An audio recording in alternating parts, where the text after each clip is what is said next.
This is the new era. This is the new band, and we're unbreakable. We can rebuild him. We have the technology. We can make him better than he was. Better, stronger, faster.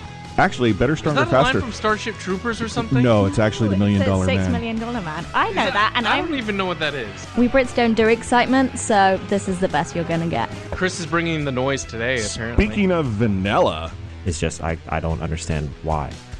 I don't think anyone does. I don't think Travis Green understands. Talking you through every goalie controversy, scoring slump, and draft lottery bust. This is the C4 Podcast on CanucksHockeyBlog.com and CKNW.com. Here they are, fresh from folding towels, sharpening skates, and washing jock straps. Chris, Matt, Anna, and Adam. Welcome to another episode of the C4 Canucks Hockey Podcast, as heard on Overtime Media. This is Chris at Lightforce, joined in a small but hotter box by Matt Lee at MattLee_61, Adam Owenell Carter at AdamFOC, and Jenny. Is it Jenny that Oh yeah, you're Jenny. Oh you're yeah, Jenny. I'm Jenny now because the VPL decided to give me Jenny's library card. That's your Canadian name. Is it? Yeah. It feels more Canadian, I guess. Yeah. I'll To be accept fa- my to new be fair, identity. Does Anna Forsyth not look like a Jenny? Well, she's redhead, and so you immediately think Ginny Weasley. But That's Ginny. I know, but it's close. Ish. Okay. Well, Spoken like a true Slytherin over there. Yeah. You want to rehash that conversation for another 80 minutes? didn't we determine you're the Slytherin? I'm not Slytherin. I'm Gryffindor, baby. Oh my god. Anyhow, Anna Forsyth at 84603 is here. Not Jenny, although Jenny, if you're listening, Anna has returned your library card to the VPL main branch. Just, giving you the 411. Wait, was there an actual mix-up? Yeah. They literally gave me someone else's library card and I just didn't look at it for a week. Until now? Yeah. So is yours missing? Yeah. Oh, crap. It's okay. We'll figure it out. Yeah. Don't worry, Matt. Keep speaking to the mic, Big Daddy. Well, Anna, outside of the fact that she is currently in the black market of the Vancouver Public Library cards, is also here just in time to see us open our gift from Kenny. That's right. Kenny from Sweden. Sweden sent us a gift. Now, it arrived last week. It's been sitting at my desk at work because I did not want to open it without all of you here. Thanks, Dad. I'm a nice guy. What can I say? And anyhow, Adam has sort of, pre-opened it outside of the fact that Canada Border Services had already cut open this bad boy. So They Kenny beat us to it, didn't they? Well, what did Kenny send us that Canada Border Services? So should we I take mean, guesses they're nosy first? anyway. Can we take guesses first? Okay, well, I kind of know. Yeah, we kind of know, but So then why are we guessing? Well, it's not because specific. it's part of the fun, dumbass. I haven't even seen the Yeah, okay, so Anna can go first about what she thinks it is. moose. There's a moose in this box. Moose jerky. Moose jerky. I Okay. could actually go for some moose jerky right now. I'm not gonna lie. Me too. I'm pretty hungry. I think it's some sort of jersey. Some sort of jersey is like This jerk, he's clearly reading the friggin' box. Okay, but let's expand on that. You say some kind. What kind? Be specific. Something Vacuo. Swedish. Yeah, is that how Pretty you say cool. that? Yeah. Yeah, that you could definitely be- it don't could be pronounce like the an X. old, Yeah. Pedersen jersey, Oh. Okay. Well, I've seen them I want to definitely. temper the expectations because I don't think. Again, Kenny getting us a gift first of all is a gift in itself. Because number one, like we are not in this business to be accepting gifts. No, in fact, if you were to go and say, "Hey, I'd like to send you a gift," we're going to try to discourage you from doing so. We record our podcasts because we're 4 fans of the Vancouver Canucks and we like the sound of our own voice, right? I mean, at least that's why I'm here. Well, we know Adam is, and you, Mister, I'm on the CBC talking about the Vancouver Titans. I was, Gloria Macareno. is no now- time. We have no time. Get to the present. Okay. I don't have the patience for this. So, okay, first of all, there is, oh my goodness, there's paper. Do you want to read it? Yeah, you're supposed to We read should the read it card on first, air, yeah. right? Yeah, I didn't expect there to be paper. How do we know, by the way, that jersey doesn't mean something else in Swedish? Maybe that's why the CBSA opened this bad boy up. Okay, here's the note. Hey, C4 crew, here's a gift from your Swedish cousin. Hey, Anna, it's the best frickin' colors in the world. Oh, snap. Is that because I insulted? I'm I said officially orange jerseys were titillated. awful? I'm officially titillated. Is it orange? Does that mean? Okay, so first of all, it's in a sealed air bag and it's wrapped with ribbon. Oh, that's red and pretty. white ribbon. This is like next level gifting right here. So let's open this up. Sorry, we thought we just had to open the box. And Bite it. well, no, I'm not gonna bite it. Yeah, don't bite it. I mean, who knows? Maybe there's like Bite into that moose jerky. Okay. Lots of noise. Oh, it looks promising. Dude, it's a Vacchio jersey. It totally is. That is the most baddest of ass thing I've ever seen. That's a hell of a gift. Oh my god. We are not worthy of this. I'm going to say it right now. Yeah, That's there we go. awesome. That's awesome. That is... Yeah. What's on the back? Is there something on the back? There's It's the... Okay, so it's not... Obviously, it's not a Pedersen... It's a Vacchio Lakers jersey. That is so cool. This This is is next level. way too cool. now Gets it. for Okay, so here's how we split it up. Timeshare. We're going to take a pair of scissors. No. We're going to cut it into quarters, and everybody gets 1/4. Hey, in the Caucasian chalk circle, that was where they wanted to split a baby, but they know who the real mother was because the mother wouldn't let go and didn't let the baby be split up. So we can't cut up the jersey. It's sacrilege. I know, I was just joking. We're not cutting a jersey. We all know who's So getting I this can have jersey. it. We'll sort this out off air. No, we all get turns We with got the hockey jersey. to talk about. I'm pretty excited. Can I look at it? Sure, you can look at it here. For those of you who are listening right now, I'll make sure that we have a tweet out with said jersey and 4 very appreciative podcast hosts just to show you what from Kenny, our Okay. Swedish cousin, sent us. So can we officially give Kenny a status that's beyond what he is currently? Like, this is amazing. I think Like that's the official C4 correspondent of Yeah, Sweden or Swedish something. ambassador. Yeah, Swedish ambassador to the C4 podcast. We'll give Kenny the hookup in Discord. We'll do something special for him in there. This is next level. But again, I mean, for all of you that are listening, this is not something we're asking for. If you tell us you're sending it, we're going to actively discourage it. Not that we're not appreciative. It's just at the end of the day, especially for those of you who are patrons, you're already helping us out, supporting the podcast, and that's the greatest thing that we can ask for. That's awesome. I'm That's so awestruck, freaking and cool. again, Yeah, it's like amazing. shout out to Kenny Amazing. from Sweden for Thank you. thinking of us, and that's we're tremendously grateful for it. Actually, maybe one Can we of just us, stop the podcast now? We can just talk about how awesome Kenny is for the next 60 or so minutes, or we could, but I was actually going to say we have patrons that are listening live right now. Maybe we drop one of these a picture of this jersey into patron chat. So again, if you're tuning in to our podcast and you're like, well, how do I get in on the live recording? The easiest way to go about that is by taking a buck our way, joining our patron or League of Patrons, whatever we want to call it, and get in on this action. As far as this regular episode, however, as that's what this is, we're going to talk a little bit about the Vancouver Canucks, being that it's Vancouver Canucks podcast. You see, the week that was an interesting week that was. So we'll do a quick rewind. Adam is here again. He's got an F word for us, having skipped last week because of reasons. can we talk about the reasons now, actually, as well? Because Well, we said I know. We'll make it quick. But like you weren't here, and I feel like we didn't say anything on the podcast. So maybe if you want, you can talk about it. If not, Sure, you don't have I'll to. try to keep it pretty brief. Last week, I just had some chest pain and should have gone to the hospital right away, but I decided to sleep on it. And Of course you did. went and got it checked out the next day. Ended up being something called pericarditis, which is a swelling or inflammation of the lining of the heart.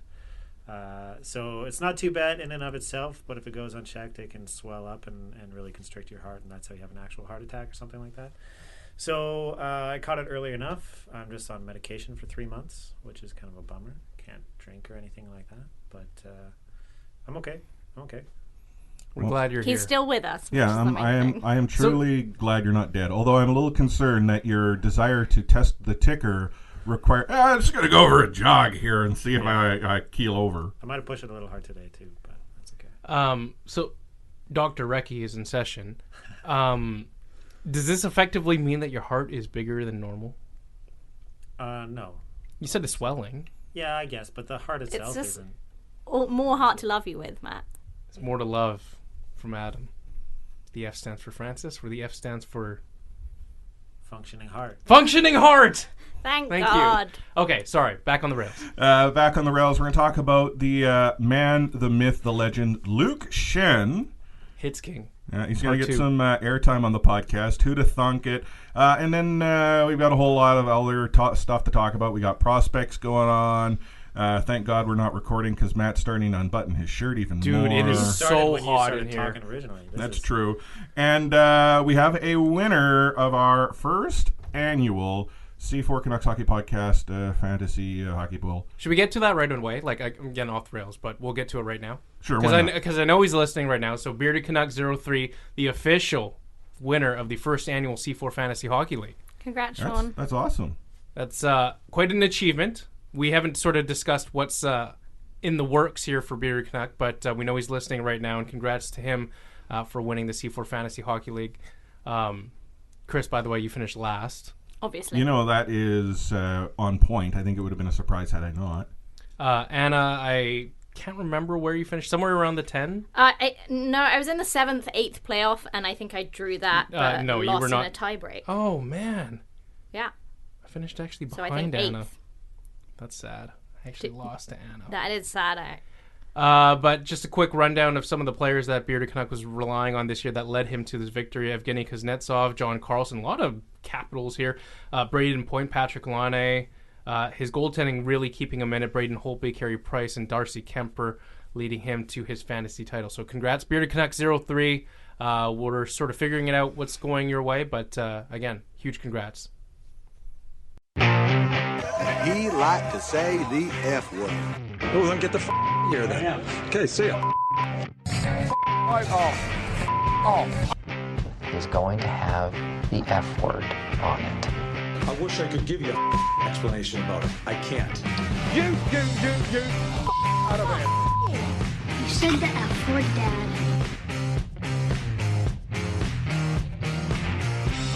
You called me the F word. Should we do the F word now? What do you got for us, Chief? You know what? I hadn't really prepared anything, but As you know what, like, should we not call it the F word? Should we just call it what Adam's thinking at this present time? yeah, that's not a terrible idea. Also, are you medically allowed to do the F word? Yeah, is this good for your medication? Yeah, no, like, it's okay. Adam, your I think pills. yeah, I actually forgot to take one before I came here. But Oh, God. I'll be all right. I'll be all right. Oh, my God. If he dies, I get his quarter of the Vacchio jersey. What's the number for 911? If you die, I also get. If any of you die, What, you get first dibs? I get first dibs. So what is this, turning into like Lord of the Flies? No, already? you know what this is? It's Survivor, I'm the sick one. and I will snuff all your torches in order to get this jersey. Anyway, it's hard to get too upset about things that I haven't been upset about all season long. I don't want to keep repeating myself. So I guess I'll talk a bit about where I hope the Canucks make improvements down the road. The obvious two, I guess, are on the wing and on the blue line. We're going to talk about, as you call him, Hits King, Luke Schenn. But he's far from the answer. We're just at a point now where a guy throws a few hits and makes a few breakout passes, and we're anointing him a savior, at least in a joking way, sure. But you know, that's such a low bar for success, and that's just kind of where we are now. So we still have an incredibly long way to go there. The defense, I think, doesn't look too bad on paper when you actually write it all out. The top four, assuming guys like Edler and Tanev can stay healthy and Quinn Hughes develops appropriately, then it's not the end of the world. But on the wing, you know, there's a few free agents, or RFAs, I should say. And I don't see Goldobin coming back. I could see his rights being swapped out. We kind of missed it with Besser saying he wasn't going to get a big contract, and now he just had a 9 or 10 game point streak. So who knows where that is? But there's just not a lot out there not a lot that the Canucks already have going for them on the wing. And I just don't think free agency is the way to go about it. So I'm I guess, I'll pose this to you guys. How or where do you see the Canucks going to fix their need on the wing? Bueller. Well, if Jim Benny is driving this bus, it's going to be through free agency. And if track record is indicative of anything, we're going to see some real good hockey guys come in with contracts that don't quite fit the team to fill that space. Let me ask you this question. What are the realistic chances this team can sign Artemi Panarin? Well, that was gonna be my next question for Chris specifically, because you were talking about bringing in hockey guys. Panarin's the big fish in the market. Is he a guy that a guy like Benning would even consider signing? Well, I think Panarin is priced out of the Canucks market, considering I suspect they're going to look at the blue line first, right, and throw more money that direction, not necessarily having money left over up front. So you think they throw $10 million at Karlsson, or? Oh yeah, okay.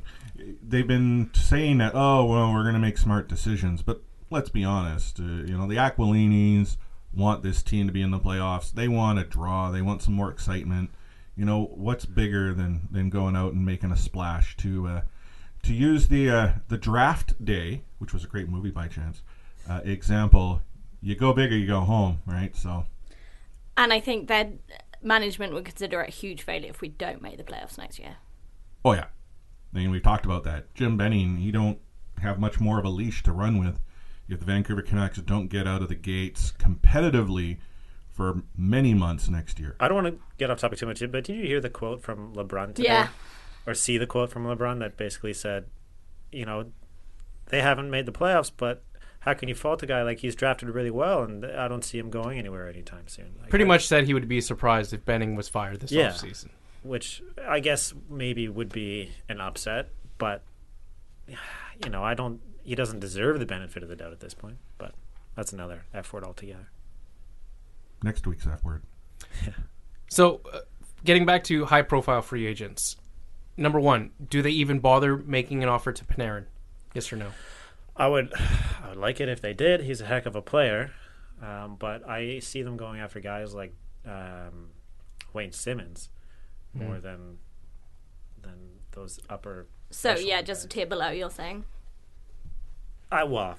Simmons is more than a tier below in my opinion, but I think like Chris said, those hockey guys, those meat and potatoes kind of guys. No matter what Benning says, it's kind of always where he goes back to is the meat and potatoes, right? So, who knows? So, if the answers don't necessarily lie in free agency on the wings or on the blue line, is there any trade market out there at all? Is there an option, say, for Jim Benning to try and squeeze out a player who is either an RFA or an impending UFA, or a player on a team that may be cap strapped in the not too distant future as well? Is there a market out there for, let's say, I'm spitballing here, but a Tyson Barrie, for instance, who's an impending UFA who will command a lot of dollars on a Colorado team that has a lot of pieces that they're going to be needing to pay money to? Right. And I think there's always a market for things like that. That's a savvy move that savvy GMs make, but Benning hasn't proven to be one of those GMs. Yeah, weaponizing cap space has never been his strong suit. Collecting assets and weaponizing cap space are his two biggest shortcomings, I think. And the scary part is if he did have the ability to do that, the Canucks have cap space to put to that use right now. They could have been doing it this season. We saw them earning a ton of cap space, and yet come deadline, they couldn't translate that into anything. Again, this was definitively a rebuild year, and while next year, in my opinion, should continue to be a rebuild year, I think the pressure is to make that more of the we're going to be competitive in the playoffs year. Yeah, and I think we'll talk about this a bit later, but this recent run, the Columbus game notwithstanding, brought the Canucks to 3 points out of the playoffs, and you just know that management and ownership is going to look at that and be like, well, we almost made the playoffs, and try to push it over the hump as if making them's good enough.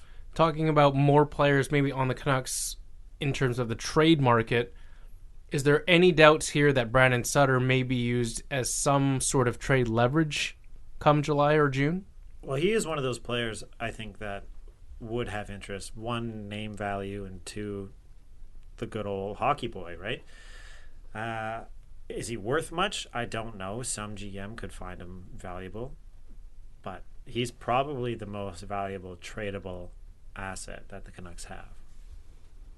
Yeah, I just think Sutter does have that value, as you say, in the sort of name-wise. But the thing is, like Tanev, he's just really struggling to remain completely injury-free, and you do wonder if his trade value is taking a huge hit this season. On that note, has Brandon Sutter already reached Chris Tanev levels in terms of his trade value has waned so much? There was a great piece, I think it was from Jason Botchford, about how Tanev once went from, like, will he get a first-round pick or a Nazem Kadri to, like, well, would Chris Tanev get Kasperi Kapanen from the Toronto Maple Leafs now? Has Brandon Sutter's trade value diminished so badly that it's almost not worth trading him? Well, I mean, getting anything back in terms of young assets or draft picks would be worth doing. I think he doesn't bring enough to the table,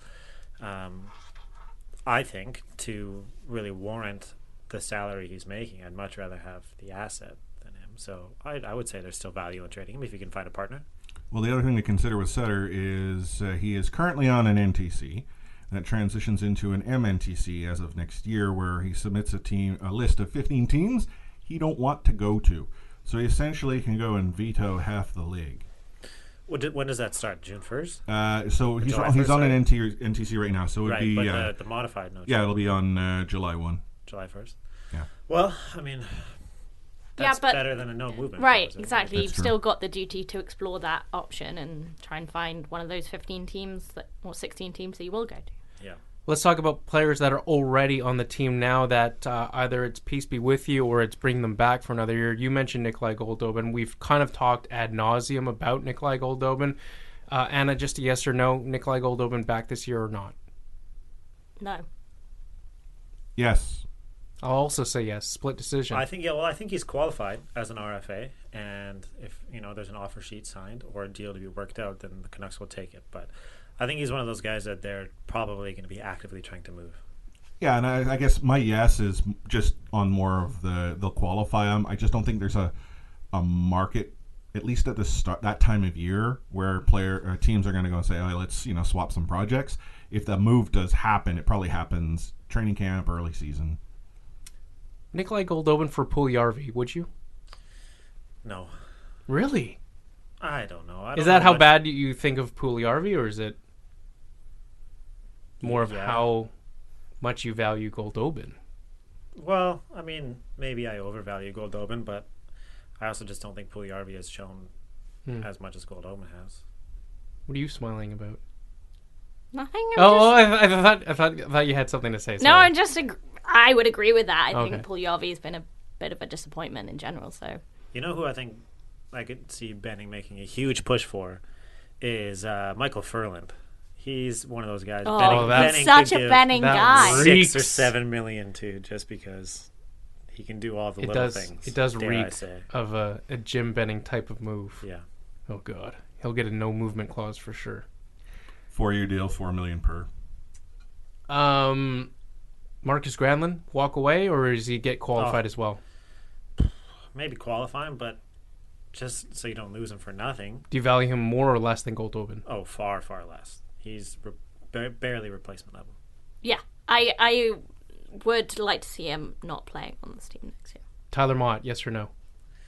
Is he on another deal? overvalued? No, I don't know. he's an RFA. He is an he's RFA, right? greatly overvalued, I think, in Canucks fandom. In general Canucks fandom, I think. He's fast, and that's about it. He's very replaceable, but you do need those guys on your team. So if he's back, I'm totally fine with him. He's also probably going to be cheap. Like when we're talking about Jags, he's not. Yeah, that's not That's a the high-priced thing. Jag. That's I think why he's overhyped, because he's not overpaid. He's just does his job, and he's just he's fine. He's nothing special. Argue he's more effective. Like you could easily argue he's more effective than Jay Beagle in making a quarter of the salary. Exactly. So I was going to ask a question. Zach McEwen or Marcus Granlund? McEwen, just because we don't know about him yet. Does Zach get a chance though? Like I'm on the McEwen, train here. I just wonder if he actually gets a good shake with, Travis Green. I think he's the first call up, at least next season. Yeah. And I think he's probably going to get more of a chance than Goldobin. Don't you think that that McEwen already offers more than what Granlund does. Like everyone had always talked about the versatility of Marcus Granlund, but it has diminished to the point where I really wonder if that versatility is showing through these days for Marcus Granlund. And it's to the point where we know what we're going to get, at least with Tyler Mott. It's the same reason we had this Goodbranson versus Luke Schenn debate, which we'll get into in a minute as well. And so I really feel that dollar value for each player, I would prefer Zach McEwen to Marcus Granlund. Yeah. I don't think anyone in this room disagrees. Let's talk about the blue line then. Yay. By the way, going back to your point, Adam, I think there's more work to be done on the blue line than there is in the forward group. You think so? Oh, yeah. Well, okay. If you have a top 5 of Edler, Tanev, Stetcher, Hughes, and Hutton, that's not terrible. It's not, but they were pretty bad. Like, even against the Columbus game, which we'll get into as well, they were pretty bad. And Edler and Tanev, just for another year, it's just kind of like, oh, they're so broken, and they're still... They are, and you can't rely on them to play a full 82-game season, let alone 65 or 70 games. But that's a serviceable blue line. On the wing, who do you have? Besser, sure. Berchi, when he's healthy. Okay, there's another big question mark. Who else? That's all I got. There you go. That's 2 out of 8 spots filled. Right? Levo, sorry. Levo. Yeah. Okay. I am at that point stretching my mind to figure out who I else pencil in there. For Tannen? Okay, but he's not. But he's a top 9 player, isn't he? I'd say he's bottom 6. Top 9. But also we are, like, I think if we didn't have Markstrom playing so well, I think the blue line would look even worse than it is. Well, yeah, in case in point, Demko goes to net, and it's like, oh, too bad for the kid. Mm-hmm. The issue with the blue line is that I think it's presumptive of us to think that Edler comes back. Yeah, that's fair. Right? Like, I think Edler wants to stay in Vancouver and probably retire as a Canuck. But what's not to say another team who just needs the depth and is willing to pay for it comes by and says, hey, Alex, cha-ching, cha-ching. If that happens, man, Benning will not survive that, I don't think. By the way, Antoine Roussel also on the wing. Okay, fair. There you go. That's another top 9 situation. Yeah, but again, a guy you don't want on your top line. No, I know. I said top 9. Okay, well, not top line. Middle 6. How about that? Wow, this is such a ridiculous negotiation. Yeah, why don't it's top 9, bottom 6, which means third line. So there, we got it. Like, I don't know why we can't just say third line. Yeah, no one's pushing him up to the first line. It's just funny. Elsewhere on the blue line, Luke Schenn? This is, okay, I have a curious fascination with what Luke Schenn has been able to do in the short time that he's been the Vancouver Canucks. I don't necessarily look at him as being the savior we need. But 12 hits. Yeah, I mean, that's the thing. The fact that we're talking so much about Luke Schenn, like, as a fandom, just really shows what a dire state we're in. But yeah, he played well last night. Well, but I think he's cheap. He's not been playing that. I mean, he's not been playing that poorly. Like, we look at what Del Zotto is providing. We look at what Branson was providing. And in a room of 3, Luke Schenn is still the guy you probably pull out of that room and say, come play on my team. As far as serviceable depth to help, Quentin Hughes, progress in his game over the next couple seasons, I see no issue with that. I was talking to a friend of mine, and I said, it's kind of nice to have, Biega 1 and Biega 2 being Luke Schenn. Yeah.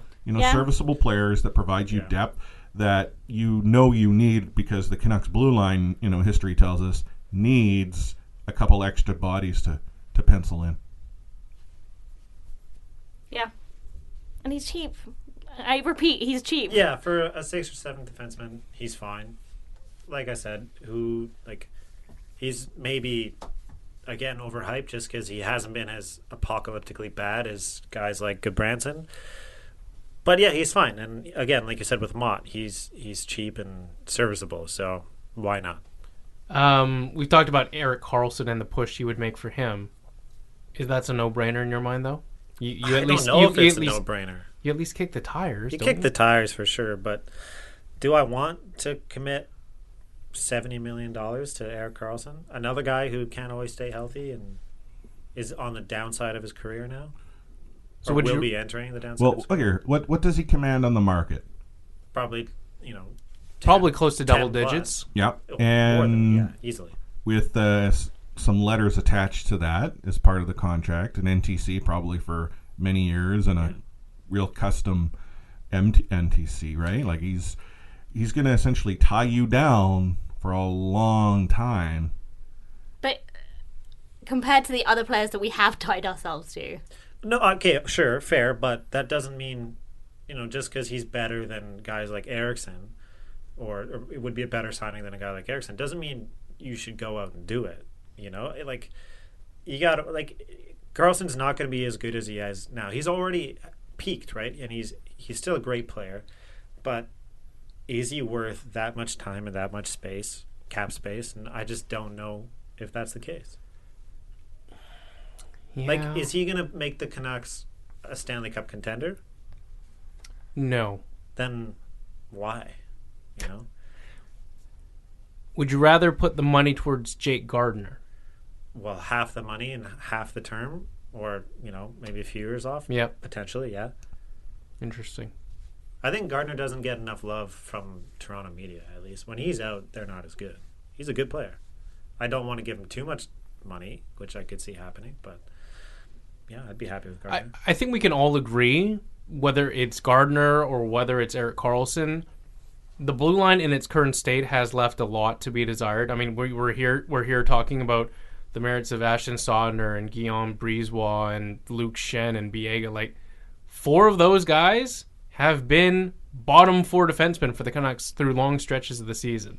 The fact that we're even sitting here talking about the merits of those guys in the top 6 shows how bad the defense is overall. I know. You think only one of those guys should be regularly in the lineup at any one time. So I think we can agree that outside help is needed. And I think it's clearly you need someone with a little bit of star power and puck moving ability to get this defense over the hurdle, because it just sucks. It sucks ass. Yeah, but the whole team kind of does, right? There's not a lot going on. There's a lot of work that needs to be done, and one defenseman is not going to change that. Yeah. Take a break. We'll get into Rewind right after this. Starting the week off, the Vancouver Canucks faced the Ottawa Senators in a battle of who wants to be bad. And suffice to say, the Vancouver Canucks did not want to be that team for 2 periods. Setting themselves up to a nice 5-goal cushion, which I've since been told is the dangerous lead to have in the NHL. Did you watch this game, by the way? We'll make this one very quick. But did you guys watch this game? I watched the 3rd period. I'm pretty sure I mentioned in Discord when it was like 5-1, and I said this sarcastically, like, cue the comeback, ? Yeah, you were worryingly close to being right. Yeah, and it's 5-2, and then it's 5-3, and then was it 5? Was 5-4? It was 5-4 at one point. No, but was that an empty net goal, the 5-4, or did they? There was an empty net goal, yeah. No, I know. No, but did Ottawa score with the extra man? Is what you're saying? I think they did. Yeah, it was, and then Bo scored the empty net, or someone scored the empty. It was little things got a goal. Was that an empty netter though? Horvat's was not an empty netter. Horvat's was a real one after Eriksson, I think, scored an empty netter. So it was a 7-4, wasn't it? Other way around. It was 7-4. Oh, it was the other way around? Yeah, because little things had 4-point night. Like, that's essentially the tape we're going to send the entire league. Like, hey, look at what this guy can do. But, when the Canucks had been playing as well as they had, and then Ottawa comes in, and the Canucks just had their way with them for 40 minutes of hockey. The problem is they forgot it was 60 minutes, and I think that 3rd period showed us that the Vancouver Canucks don't really have what they need to close things out. And the fact that I still don't understand why Green didn't call a timeout. Like, it was quite clear the Canucks were shaken, unless, secretly, Travis Green's on Team Tank. He's definitely on Team Tank. Like, closet Team Tank. You think so? Hey, Derek Pouliot didn't get into the last game by accident here. Yeah. He could have gone with Josh Tevez. And he left Demko in net all of last night. Whatever. Huh? He left Demko in net last night. Well, Markstrom would have played the night before. Yeah, and if they are quote unquote trying to make the playoffs, they're not. Well, actually, maybe they should be starting Markstrom. You start the goaltender you need a lean exactly. on. Yeah, so you're right. I am with Anna on this. I think we're onto something here. Going the rest of the way, then let's skip towards last game where Thatcher Demko played and got lit up by the Columbus Blue Jackets. Do you guys anticipate now with the Vancouver Canucks being 99.7% out of the playoff picture that Thatcher Demko gets a couple more games than he otherwise normally would have under the meaningful games category? He should do. Yeah, I think he will. He'll get, there's 6 games left? It's more than that, isn't it? They got 2 on the road, 4 at home tonight. Yeah. That's all that's left? He'll get at least 2 more. Anaheim Kings. Time sure flies by when you're winning meaningless games. Yeah. Well, I would qualify that he will get games, but they're going to go and they're going to ride Markstrom until they're officially done. Don't worry, that's coming sooner rather than later. Speaking of the season wrapping up, they end their season away against the St. Louis Blues on an afternoon game. Just the saddest ending. I know. It's just, but somehow fitting. Yeah. I don't know how many more games they got the rest of the way, but since we're here, why don't we do a Team Tank update? Like, these are some crucial games that they've got coming up, and Adam mentioned this earlier before the podcast started. The Anaheim game coming up, I believe, tomorrow night. Yep. Might be the biggest Team Tank game of the season. It's the biggest game of the year, that's for sure. So right now, let me just pull up these standings here so I get it right. The Canucks are... While you look it up, I'll quickly mention that tonight alone is pretty interesting on the scoreboard. I believe it's the Buffalo Sabres playing against the New Jersey Devils, and that's a team that's both behind the Vancouver Canucks. New New Jersey, the Devils. They're too far away. and New Jersey have already won. Are you kidding me? Nope, but that's not good. No, we wanted That's Buffalo not to good pick up because we're some not points. close to New Jersey. So Vancouver has 74 points in 76 And the Rangers games. lost. Oh, that's a bummer too. The Anaheim Ducks have 72 points in 77 games, so the Canucks have a game in hand. That's why that game is so huge. They're neck and neck in the standings. If the Canucks win, that's probably it. They're finishing where they are now. But if they lose and Anaheim jumps them or ties them, then they're right there with the Sabres, who have 71 points, and the Rangers, who have 71 points as well. So I'm just hoping that they can get somewhere in that 26, 27 spot. yeah, 24 where they are now is a little too low for my liking. Too high. Yeah, if you want to say that. Yeah, Stanley Cup champions, that is far too low of a placement for the Top 9 player. draft. Yeah. Oh my god. The game tomorrow, I will be there. Oh. Yeah, I am You going to wear watch your Ducks the... jersey? Can I ask an off-the-rails sort of question? I think I saw it on Twitter today, but rest of the season, are the Canucks must-watch hockey anymore? I don't know. I'm more They interested haven't in a been. way because No, they have. Like when Pettersson was obviously at his Okay, height, sure. and you saw the hype on the younger players.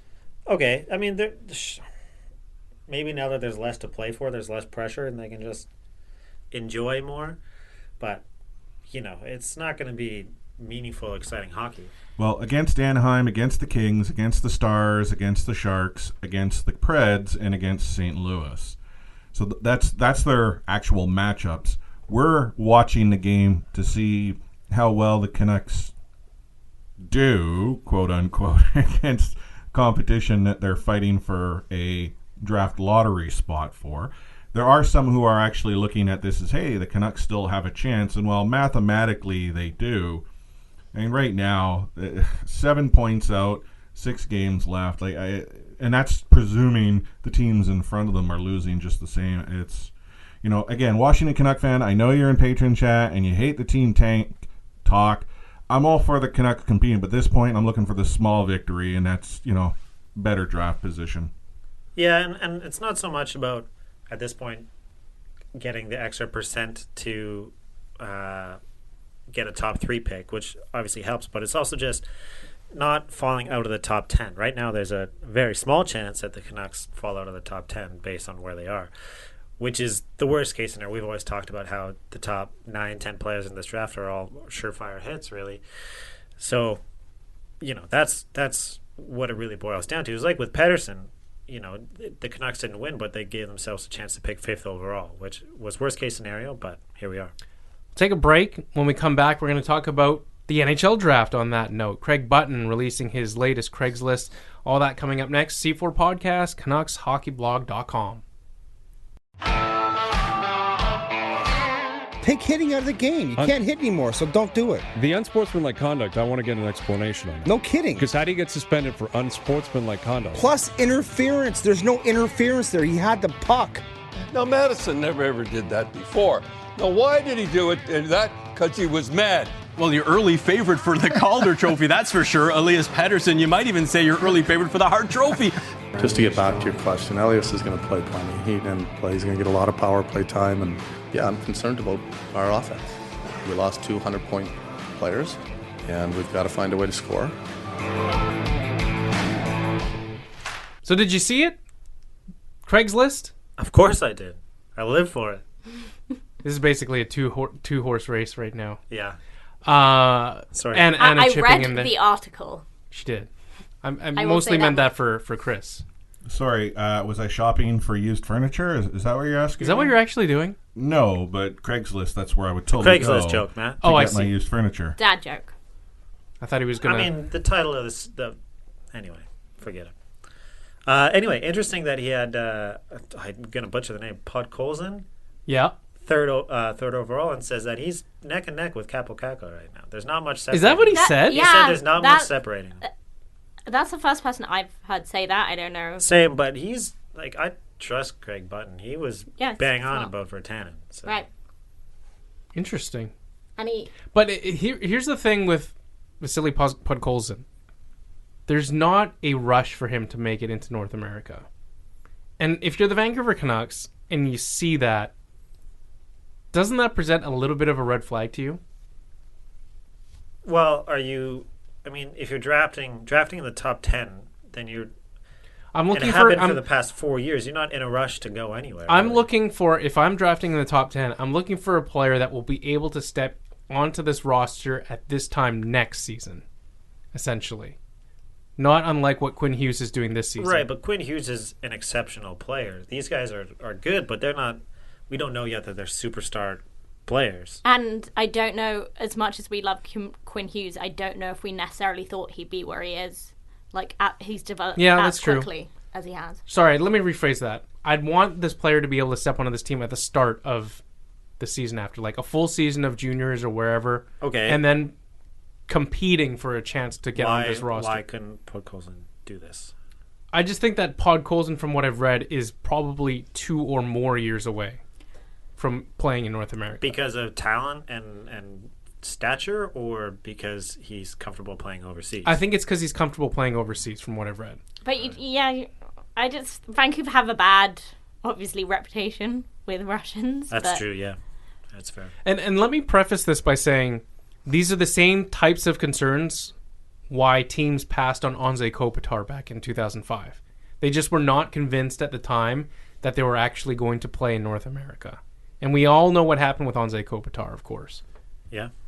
So I just think that there's at least a half red flag there attached to Podkolzin that I would not put on anyone else in that top 10. Okay. I just don't want to be that team. Who was it that said about the European players that didn't have the aggressive heart of the North American players? Pick any NHL analyst ever. Right. But I just don't want to fall into that trap. Like, we'll never reverse that reputation if we don't try it with more players. Yeah. Other surprising part of Craigslist, Adam, that you might think was interesting, Trevor Zegras being number 4 ahead of Alex Turcotte in the on the U.S. National Team Development Program.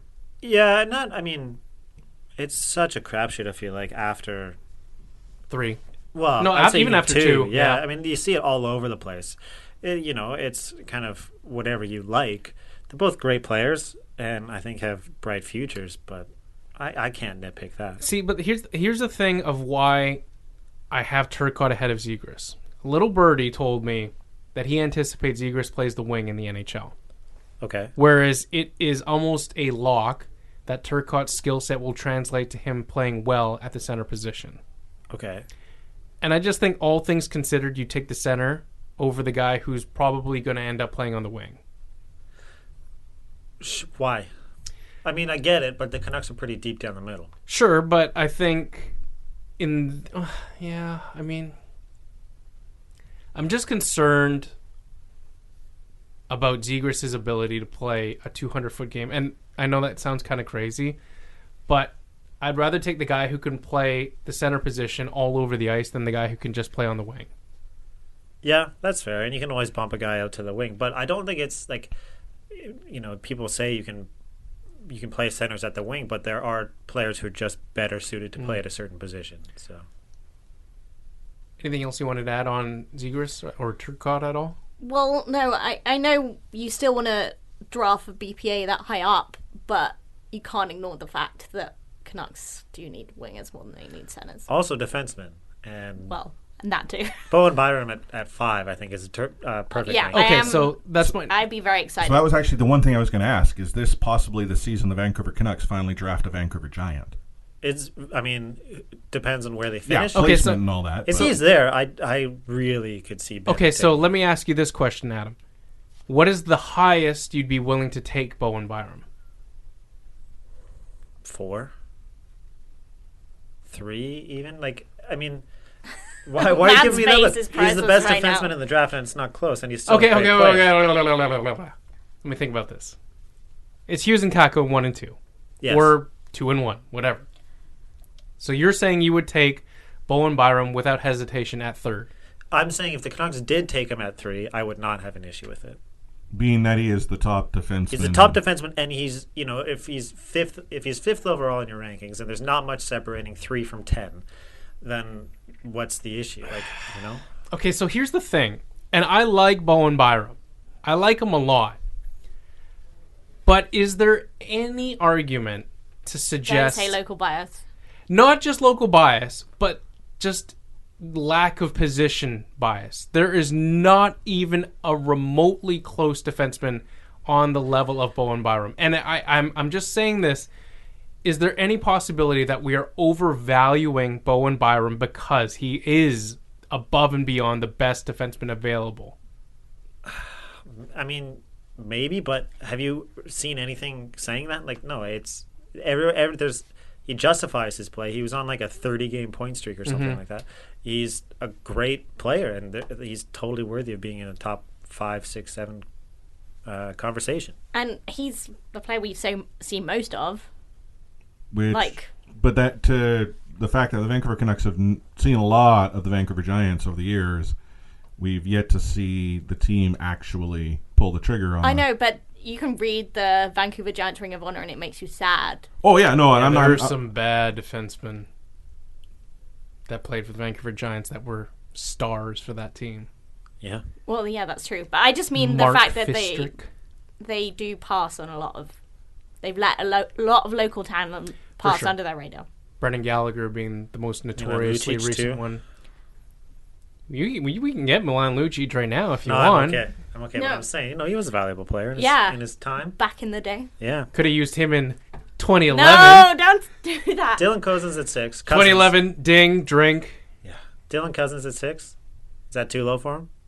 See, I was going to say I'd be okay taking Cousins 3rd. Yeah, so would I. Yeah. That's what I'm saying. I think, any of this these debate players just proves at 3, how close 3 yeah, it would be fine. 10 are. Alex Turcotte I would take 3rd if we had the chance. Yeah, and that's kind of where it stops for me. And for me, too. Any word on what friend of the show, Cam Robinson, thinks of... I mean, he's told me 3 through 10 is a complete blender. Okay. He said it is, it's going to vary, and Craig Button is no different here in having Zegras ahead of Turcotte, for example, and I think that Cam Robinson and Craig Button both are pretty strong in, or at least consistent in their love for Matthew Boldy. Yep. Another winger on the winger. US NTDP. NTDP. NDTP? I always forget. U.S. National Team Development Program. Yeah. Can we talk about how disgustingly deep that team is? This year, it's crazy. This might be the best I've ever seen from the NTDP. Hughes, Zegras, Turcotte, Caulfield, Spencer Knight at goal. Yeah, that's there's 5 players that could go in the top 15 from one team. That World which is Junior team insane. next year is gonna be spicy. Spicy, yes. Is that the technical term? Spicy? Yeah, spicy. Worth mentioning, Cam Robinson, his May rankings will be coming out, I believe, or his April rankings, I should say, coming out later in about a week's time from now, so that's coming soon. And he is scheduled to join us on a podcast or two leading up to draft week. Sweet.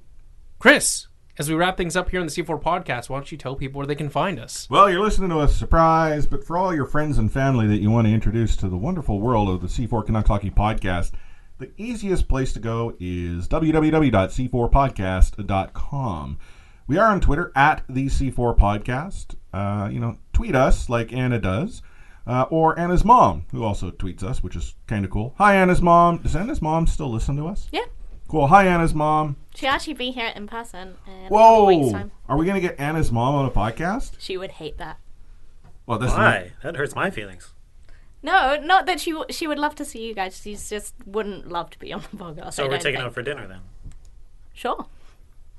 Just you or? Well, Matt, maybe? It's not a What? conversation. Matt and Adam taking Anna's mom out for a night on the town.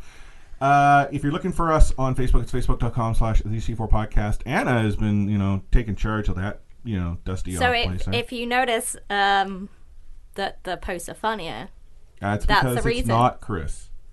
Yeah, totally, Anna. I have no problem with that. Also, if it's in some weird English dialect that you don't understand, that's because Anna's British. You mean Jenny? In case you hadn't noticed. Jenny. If you happen to be listening to us through some other means, through one of the many, many different podcast applications out there, we do ask if you can to drop us a review. And for all of those listeners who found us through Overtime Media, thank you so much. Hopefully you continue to tune into the Vancouver Canucks podcast that rules the world. I just want to remind everyone, we are currently the longest running Canucks podcast in this market. There is no podcast that's that true? That is true. Are you just making stuff up again? No, I am not. There are two podcasts that are actually neck and neck. There's us and our friends or competitors, depending on how we look at them. Pucks on Net. Who that? Exactly. Clay? Who? Not Clay. But we actually have, I think, 3 or 4 months on them. Both podcasts have been running for over 5 years. The only ones on the market. I mean, that's even counting the radio ones that aren't really podcasts. So as long as we all stay alive, we should continue being the longest running Canucks podcast. Well, I hope you'll go on without me. Oh, God. This got super bleak. You're listening to the C4 Canucks Hockey Podcast, as brought to you by the memorial of Adam Movenel Carter. I would rename the fantasy league after you. Thanks, man. That's so nice. The nicest thing you've ever said to me. Yeah, Movenel Carter. Memorial Hockey. No, it would just be the F stands for Francis Memorial. There we go. But if you're looking for the rest of us... You're not dying, right? No, I'm fine. I'm speaking to the mic. What do you... Look, this goes for all of you. Okay. If you don't speak into the mics directly, I will kill you. I've been like... It won't be you dying. It will be me killing. It's gone to the point that I have started a relationship with this microphone that I may have to explain to my wife. I will Avada Kedavra all of you, Slytherin style. Oh, God. All right, moving on. For someone who doesn't like going off the rails, boy, does he go off the rails a lot. I'm in a feisty mood. No kidding. If you're looking, I'm also looking to take the Vacchio jersey home. That's why I'm threatening you all. Looking for us on Twitter, I am Chris at Lightforce. That's Matt at Mattley_61. Jenny over there is at A4Site03, and Adam is at AdamFOC. Final words of wisdom from Anna. I've got the jersey right now, so... Yeah, she thought we forgot about that. We're not forgetting about that. It's a fight to the death. Hey, did anyone ever share a picture of that jersey? We'll do it after. We'll do it. Okay, fine. Adam.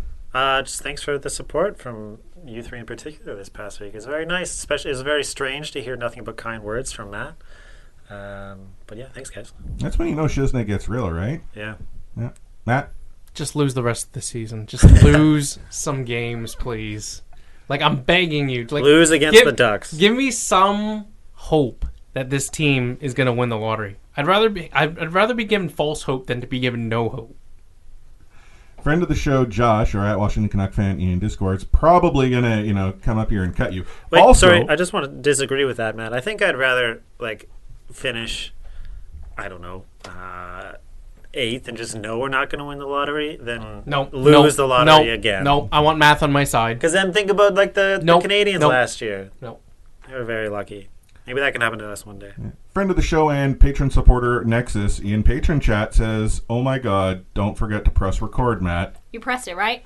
I pressed it. I got it. You should have seen the look on his face as he turned around there thinking, "OMG." Speaking of Patreon, if you do want to support us, it is patreon.com/C4podcast. We've got some episodes of what we call Off the Rails available there. I am going home tonight, going to check out why some of the episodes don't seem to be publicly available. It could be a user issue, and if so, my bad. So that means some bonus airtime might be showing up for you. If you want to support us, however, through Patreon, it's very easy. $1 gets you in. It gets you access to our Patreon chat studio. You get to listen live where we're able to actually record, depending on which sweatbox we might be using at any given point in time. And there are other tiers there as well. Beyond that, as we have mentioned before, just a reminder, we record weekly, but as this season starts to come to a close, that will change. In previous years, we'd go silent while the team was out on the golf course. This season, we'll simply drop down from weekly to bi-weekly, and right now, pending the Vancouver Canucks making a long playoff run, we're probably going to switch over to bi-weekly at the end of April. After my birthday show. That's right, after the Anna birthday show, which she is trying to ask for gifts. She's been begging all of us to send something. Anyhow, on behalf of Matt Lee, Adam O'Neill Carter, Anna Forsyth, myself, Chris Golden, signing off from the C4 Canucks Hockey Podcast, as heard on CanucksHockeyBlog.com and Overtime Media with 2 words. We're out. Thanks for listening to the C4 Podcast on CanucksHockeyBlog.com.